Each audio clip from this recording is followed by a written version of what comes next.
So today, so last week I talked about elephant god, Ganesh. Okay. So today I'm going to talk about monkey god, Hanuman. So you might say there are all the animal gods in the Hinduism.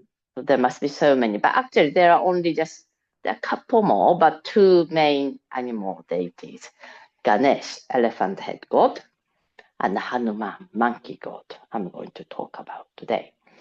So there's in Hinduism so full of like colorful stories, and this is one of them. So by the way, if you missed last week's talk, then I uploaded that 7-minute video on the YouTube, so you can look for it, listen. And today we're going to talk about Hanuman, monkey god.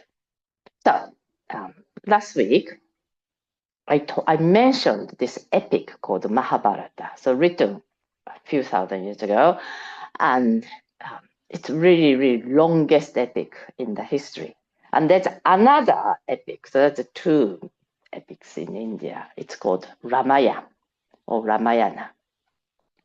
And this is a story of King Rama. He was prince at the time, so King Rama. And the Rama is also God, not just king, he's God.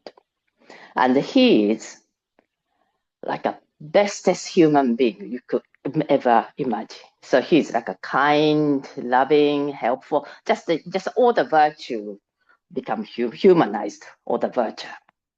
And anyway, so lots of things happened, and there's evil people around, and he became exile and lives with his wife in the forest. And his wife is called Sita. So this is in India. Then there's, Sri Lanka, little island, the south tip of India, the Sri Lanka near Tamil Nadu. So Sri Lanka, in this book, it's called Lanka, but it means Sri Lanka. And in Lanka, there's this evil king was living there. And he was really so powerful, really powerful. And he kidnapped his wife Sita and took her to Lanka. So King Rama, naturally wanted to have her back. So he sent lots of the troops, gather armies and troops. But it's not easy because this evil king is very powerful. Then in India, I think in the forest, there's this troops of army of monkeys. So these monkeys decided they help Rama. And the leader of this monkey is Hanuman. So that's Hanuman. And Rama was having difficulties getting even to Sri Lanka. So but Hanuman, such a athletic, I suppose, the monkey, he jumped onto Sri Lanka in just one leap. And there's a posture called the Hanumanasana. And you go like this. So this is in a one leap. So this is called Hanumanasana. It comes from the legend that Hanuman jumped onto the island in one leap. And so eventually Sita was rescued. There's a lot more to go. Tragedy follows after this, but I'm not going to go into it.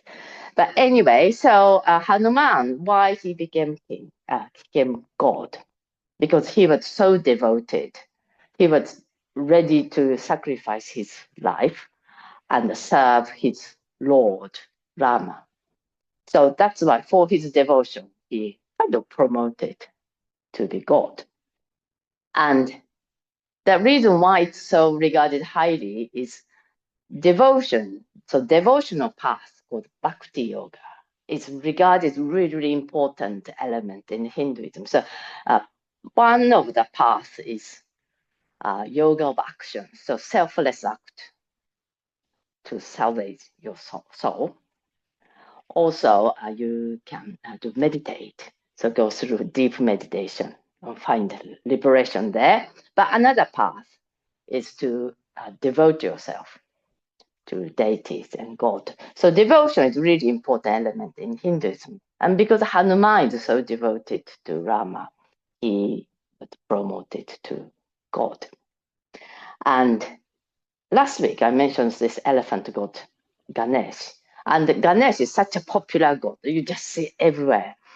Hanuman is popular, but you don't really see as much. You find his temples and statues, but not as popular as Ganesh. And I just want to tell you what happened to me while I was in India. So, so earlier this year, I went for India for 2 months. And the first place I landed is Bangalore, which is South India. And it's a really, really big city. And it's not that I wanted to go to Bangalore, but that's like quite a good hub to fly to. So I flew. And I had 2 nights there, just to really acclimatize myself. So I didn't have anything to do. So I decided to just do sightseeing, visit a few places. And one of the places I visited, ISKCON Temple. And ISKCON is short for International Krishna Consciousness. So that's Krishna temple. So this temple is devoted to Krishna. Krishna is probably most loved god with beautiful blue skin, and he's got peacock feather, and he usually have a flute. So this Krishna, the temple is for Krishna. So again, devotees, really, this is again part of the devotion, the ISKCON temple. So I went there, I did attended this and that. Then at the end, there's a souvenir shop. So I went to souvenir shop. But I didn't really want to buy anything because it's like a beginning of the trip. So, I can't start buying it. But they had like a little necklace, like only £2 or £3. And I thought, okay, well, I'll just buy this necklace. I can wear it for the trip.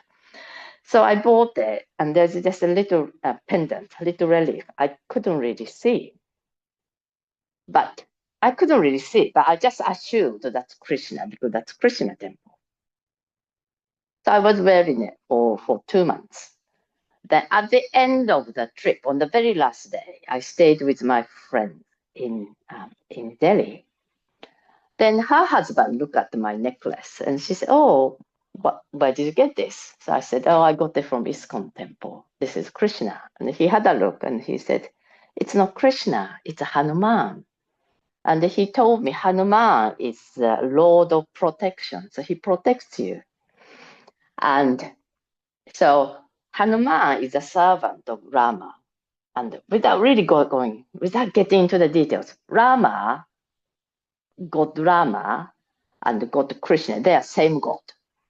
So it felt like Krishna sent Hanuman to protect me for the whole journey. So it was really, to me, it was